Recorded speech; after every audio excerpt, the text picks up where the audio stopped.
ಏನಿವತ್ತು KPRS ಕರ್ನಾಟಕ ಪ್ರಾಂತೀಯ ರೈತ ಸಂಘ ವತಿಯಿಂದ ರಾಜ್ಯ ಮಟ್ಟದ ಸಮಾವೇಶವನ್ನು ಕೋಲಾರ ಜಿಲ್ಲೆಯಲ್ಲಿ ಕೋಲಾರ ಕೇಂದ್ರ ಸ್ಥಾನದಲ್ಲಿ ಆಯೋಜನೆ ಮಾಡಿದ್ದೀರಿ. 8, 9, 10, 11 3 ದಿನದ ಕಾಲ ನಡೆಯುತ್ತೆ. ಅದು ಬಂದು ನಮ್ಮ ಸುದರ್ಶನ್ ಅವರು ಮಾಜಿ ಸಭಾಪತಿಗಳವರ ಅಧ್ಯಕ್ಷತೆ, ಹಾಗೆ ನಮ್ಮ KPRSನ ರಾಜ್ಯಾಧ್ಯಕ್ಷರಾದಂಥ ಯು ಬಸವರಾಜ್ ಅವರು, ಇತರೆ ತಾಲೂಕಿನ ನಮ್ಮ ಕೋಲಾರ ಜಿಲ್ಲೆಯ ಎಲ್ಲ ತಾಲೂಕು ಘಟಕದ ಅಧ್ಯಕ್ಷರು ಹಾಗೂ ನಮ್ಮ ಅಧ್ಯಕ್ಷರು ವೆಂಕಟೇಶ್ ಅವರು, ಲಾಯರ್ ವೆಂಕಟೇಶ್ ಅವರು, ಈಗಾಗಲೇ ರೈತರ ಏನು ಒಂದು ಮೂಲವಾಗಿ ಒಂದು ಏಳು ಸಬ್ಜೆಕ್ಟ್ನ ಬೇಡಿಕೆಗಳನ್ನ ಇಟ್ಕೊಂಡಿದ್ದೀವಿ. ಅದರಲ್ಲಿ ಮೂಲ ರೈತ ವಿರೋಧಿ ಮತ್ತು ವಾಣಿಜ್ಯ ಒಪ್ಪಂದಗಳನ್ನ ವಿರೋಧಿಸಿ ಶಾಶ್ವತ ನೀರಾವರಿಗಾಗಿ ಬೆಂಬಲ ಬೆಲೆ ಸಂಸ್ಕಾರ ಉದ್ದಿಮೆ ಸಾಲ ಮನ್ನಾ ಆಗ್ರಹಿಸಿ ವಿದ್ಯುತ್ ಖಾಸಗೀಕರಣ ಇದು ತುಂಬ ಇಂಪಾರ್ಟೆಂಟ್ ರೈತರಿಗೆ. ಈಗ ನಮ್ಮದು ಫೋನ್ಗಳಲ್ಲಿ ಪ್ರೀಪೇಯ್ಡ್ ಫೋನ್ಗಳು ಬರ್ತಾವಲ್ಲ, ಆ ಥರ ಮೀಟರ್ಗಳಿಗೆ ದುಡ್ಡು ಕಟ್ಟಿದ್ರೆ ಮೀಟರ್ ಆನ್ ಆಗುತ್ತೆ, ಇಲ್ಲ ಆ ಥರ ಆಗೋದು. ಈಗಾಗಲೇ ಈ ಕೇಸು ಹೈಕೋರ್ಟಲ್ಲಿ ಪೆಂಡಿಂಗ್ ಇದೆ. ಆ ಮೀಟ್ರ್ ಕೊಂಡ್ಕೊಳ್ಳೋದಕ್ಕೇನೆ ಲಂಚ, 400 ರೂಪಾಯಿ ಮೀಟ್ರನ್ನ 4,000 ರೂಪಾಯಿ ಕೊಟ್ಟು ತಗೊಳ್ಳೋದು ಗೌರ್ಮೆಂಟ್. ಆ ಥರ ಒಂದು ಸನ್ನಿವೇಶ ಇರಬೇಕಾದ್ರೆ ಅದನ್ನು ಈಗಾಗಲೇ ಹೈಕೋರ್ಟಲ್ಲಿ ಕೇಸ್ ನಡೀತಾ ಇದೆ, ತಪ್ಪಿತಸ್ಥರಾಗಿದೆ. ಅದ್ರ ಜೊತೆಗೆ ಬಗರ್ ಹುಕುಮುಗಳ ಸಾಗುವಳಿ ಚೀಟಿಗಳ ಬಗ್ಗೆ ಫಾರ್ಮ್ 53 ಹಾಕಿರ್ತಾರೆ ರೈತರು. ನಮ್ಮ ಶಂಕರ್ ಅವ್ರು ಹೇಳಿದಾಗೆ ತಾಲೂಕಲ್ಲಿ 15,000 ಅರ್ಜಿ ಹಾಕಿದ್ದಾರೆ. ಸಣ್ಣ ರೈತರು 13,000 ಅರ್ಜಿ ವಜಾಗಿದೆ. ಈ ರೈತರ ಪರವಾಗಿ ಹೋರಾಟ ಮಾಡೋದು ಏಕೈಕ ಪಾರ್ಟಿ ಅಥವಾ ಸಂಘಟನೆ ಇರಬೇಕಾದ್ರೆ ಕಮ್ಯುನಿಸ್ಟರು, ಅದು CPM ಪಾರ್ಟಿ ಮತ್ತು KPRS. ಈ ವಿಚಾರವಾಗಿ ಯಾರು ಧ್ವನಿ ಎತ್ತಲಿಲ್ಲ ಇಲ್ಲಿವರೆಗೂ. 13,000 ರೈತರಿಗೆ ಭೂಮಿ ಇಲ್ಲ, ಧನವಂತರಿಗೆ ಭೂಮಿ.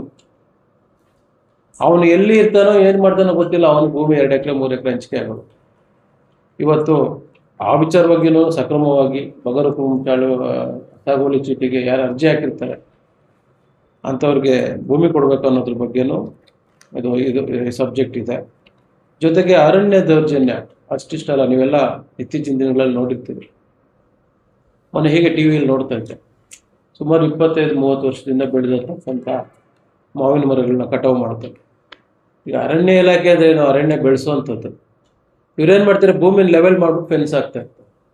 ಏನೋ ರಿಯಲ್ ಎಸ್ಟೇಟ್ ವ್ಯಾಪಾರಿಗಳು ಭೂಮಿನ ಲೆವೆಲ್ ಮಾಡಿಬಿಟ್ಟು ಲೇಔಟ್ ಮಾಡ್ತಾರಲ್ಲ, ಎಲ್ಲ ಸಮ ಮಾಡಿಬಿಟ್ಟು ಆ ಥರ ಮಾಡ್ತಾರೆ. ಇನ್ನೊಂದು ನನ್ನ ತಿಳಿ ಮಾಡ್ಕೊಂಡು 15-20 ದಿವಸಕ್ಕೆ ಕಟಾವು ಬರುತ್ತೆ. ಕಟ್ ಮಾಡಿ ಅವನೇನೋ ರೈತ ಬೆಳೆದಿರೋದನ್ನ ಎತ್ಕೊಳ್ತಾರೆ. ನೀವು ಫೆನ್ಸ್ ಹಾಕಿದ್ರೆ ನಿಮ್ಮ ಜಾಗ, ಅದನ್ನು ಕೂಡ ಮಟ್ಟ ಮಾಡ್ಬೋದು. ಅವ್ನು ಟೊಮಾಟೊ ಹಾಕಿದರೆ ಟೊಮಾಟೋನ ಮಟ್ಟ ಮಾಡ್ಬೋದು. ಇದಕ್ಕೆ ಹಿಂಗಾಗ್ಬಿಟ್ಟಿದೆ ಅಂದರೆ ರಾಜ್ಯ ಸರ್ಕಾರಗಳಾಗ್ಬೋದು, ಕೇಂದ್ರ ಸರ್ಕಾರ ನೀತಿಗಳು. ನಾವು ರೈತರಿಲ್ಲ ಅಂದರೆ ಈ ಜಗತ್ತಿನಲ್ಲಿ ಏನೂ ಇಲ್ಲ ಅಂತ ಎಲ್ಲರಿಗೂ ಅರಿವಿದೆ. ಆದ್ರೂ ಈ ಬಂಡವಾಳಶಾಹಿಗಳ ಮಾತುಗಳಿಗೆ ಅಥವಾ ಬೇರೆ ಏನೋ ಒಂದು ಪ್ರಭಾವಕ್ಕೊಳಗಾಗಿ ರೈತರ ಮೇಲೆ ನಿರಂತರವಾದ ದೌರ್ಜನ್ಯ, ಅವ್ರ ಬಗ್ಗೆ ಧ್ವನಿ ಎತ್ತೋದಕ್ಕೆ ಯಾವ ಕೈಲಾಗಲ್ಲ. ಮೇಡಮ್ ಅವ್ರು ಹೇಳ್ತಾ ಇದ್ರು, ಅವನು ಅಧಿಕಾರಕ್ಕೆ ಬರೋವರೆಗೂ ಶಾಶ್ವತ ನೀರಾವರಿ 3 ಟೈಮ್ ಸಂಸ್ಕರಣೆ, ಅದಾದ್ಮೇಲೆ ಅದ್ರ ಬಗ್ಗೆ ಯೋಚನೆ ಮಾಡಲ್ಲ. ಇನ್ನೇನು ಎಲೆಕ್ಷನ್ ಇನ್ನೊಂದು 3 ತಿಂಗಳಿದ್ದಂಗೆ ವರ್ಷ ಇದ್ದಂಗೆ ಸ್ಟಾರ್ಟ್ ಮಾಡಿದ್ರೆ ಶಾಶ್ವತ ನೀರಾವರಿ ಬಗ್ಗೆ ಹೋರಾಟ ಮಾಡ್ತಾರೆ. ಕೃಷ್ಣಾ ನೀರು ಬೇಕು ಅಂತಾರೆ, ಕಾವೇರಿ ನೀರು ಬೇಕು ಅಂತಾರೆ, ಬಿಟ್ಟರೆ ಇನ್ನು ತುಂಗಭದ್ರಾ ನೀರು ತರಿಸ್ಬಿಡ್ತಾರೆ. ಪರಿಸ್ಥಿತಿಗಳು ಹಂಗಿದೆ. ಜನರು ಜಾಗೃತಿಗೊಳ್ಬೇಕು.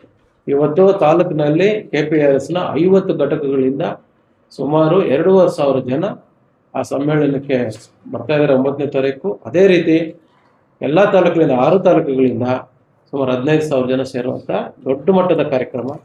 ಅದು ರಾಜ್ಯದಲ್ಲಿ ಕೋಲಾರಲ್ಲೇ ಯಾಕೆ ಮಾಡಬೇಕಂದ್ರೆ ಇದು ಕೃಷಿ ಆಧಾರಿತ ಜಿಲ್ಲೆ. ರೇಷ್ಮೆ ಇರ್ಬೋದು, ಟೊಮಾಟೊ ಇರ್ಬೋದು, ಹೈನುಗಾರಿಕೆ ಇರ್ಬೋದು. ಮೇಡಮ್ ಅವ್ರು ಹೇಳ್ತಾ ಇದ್ರು, ಇಲ್ಲಿ ಯಥೇಚ್ಛವಾಗಿ ಟೊಮೊಟೊ ಬೆಳಿತೀವಿ. ಒಂದು ಕೆಚಪ್ ಮಾಡುವಂಥದ್ದು, ಟೊಮೊಟೊ ಸಂಸ್ಕರಣೆ ಮಾಡುವಂಥದ್ದು ಒಂದು ಕಾರ್ಖಾನೆ ಇಲ್ಲ. ಅದೇ ರೀತಿ ಒಂದು ಮಾವಿಂದು ಜ್ಯೂಸ್ ಫ್ಯಾಕ್ಟ್ರಿ ಆಗ್ಬೋದು, ಇನ್ನೊಂದು ಏನಿಲ್ಲ. ಯಾರು ತಗೊಂಡ್ಬರ್ತಾರೆ, ಯಾವುದೋ ಒಂದು ಇಂಡಸ್ಟ್ರಿ ಹಾಕ್ತಾರೆ. ನಮ್ಮ ಮನೇಲಿ ಇರ್ತಕ್ಕಂಥ ರೈತ ಮಕ್ಕಳಲ್ಲಿ ಹೋಗ್ಬಿಟ್ಟು ವಾಚ್ಮೆನ್ ಕೆಲಸನು, ಆಮೇಲೆ ಅಲ್ಲಿ ಇರ್ತಕ್ಕಂಥ ವಾಶ್ರೂಮ್ಗಳನ್ನ ವಾಶ್ ಮಾಡುವಂಥ ಕೆಲಸನು, ಇಂಥ ಸಂದರ್ಭದಲ್ಲಿ ನಾವು ಏನು ಮಾಡಬೇಕು, ಇಲ್ಲಿ ಕೃಷಿ ಆಧಾರಿತ ಕೈಗಾರಿಕೆಗಳು ಬರಲಿಕ್ಕೆ ನಾವೆಲ್ಲ ಒತ್ತಾಯ ಮಾಡಬೇಕು. ಆ ನಿಟ್ಟಿನಲ್ಲಿ ನಾಳೆ ನಾಳಿದ್ದು ಏನು ಬಜೆಟ್ ನಡೀತಾ ಇದೆ, ಈ ಒಂದು ಮೀಡಿಯಾ ಮುಖಾಂತರ, ಈ ಒಂದು ಪತ್ರಿಕಾಗೋಷ್ಠಿ ಮುಖಾಂತರ ಮಾನ್ಯ ಮುಖ್ಯಮಂತ್ರಿಗಳಿಗೂ ಮನವಿ ಮಾಡ್ತೇವೆ. ಕೋಲಾರ ಜಿಲ್ಲೆಗೆ ಒಂದಷ್ಟು ಕೃಷಿ ಆಧಾರಿತ ಕೈಗಾರಿಕೆಗಳನ್ನ ನೀಡುವ ಬಗ್ಗೆ ಆಲೋಚನೆ ಮಾಡಬೇಕು, ನಮ್ಮ ಬೇಡಿಕೆ ಇದೆ. ಜೊತೆಯಲ್ಲಿ ಪರ್ಯಾಯ ನೀತಿ, ಕೃಷಿ ನೀತಿಗಳನ್ನ ಒತ್ತಾಯ ಮಾಡಲಿಕ್ಕೆ ಇದೊಂದು ಸಮ್ಮೇಳನ ನಡೀತಾ ಇದೆ. ನೀವೆಲ್ಲರೂ ಈ ಸಮ್ಮೇಳನಕ್ಕೆ ಬೆಂಬಲವಾಗಿ ಒಂದಷ್ಟು ಪ್ರಭಾವಿತರಾಗಿ ರೈತರಿಗೆ ತಿಳುವಳಿಕೆ ನೀಡೋ ಥರ ದೊಡ್ಡ ಮಟ್ಟದ ಕಾರ್ಯಕ್ರಮ ನಡೀತಾ ಇದೆ. ತಾಲೂಕಿನ ಅತಿ ಹೆಚ್ಚು ಜನಗಳು ರೈತಾಪಿ ವರ್ಗ ಹಾಗೂ ಸಾರ್ವಜನಿಕರು ಈ ಕಾರ್ಯಕ್ರಮಕ್ಕೆ ಬರ್ಬೇಕಂತ ಎಲ್ಲರೂ ನಿಮ್ಮ ಮೂಲಕ ಮನವಿ ಮಾಡ್ಕೊಳ್ತೇನೆ. ಧನ್ಯವಾದಗಳು.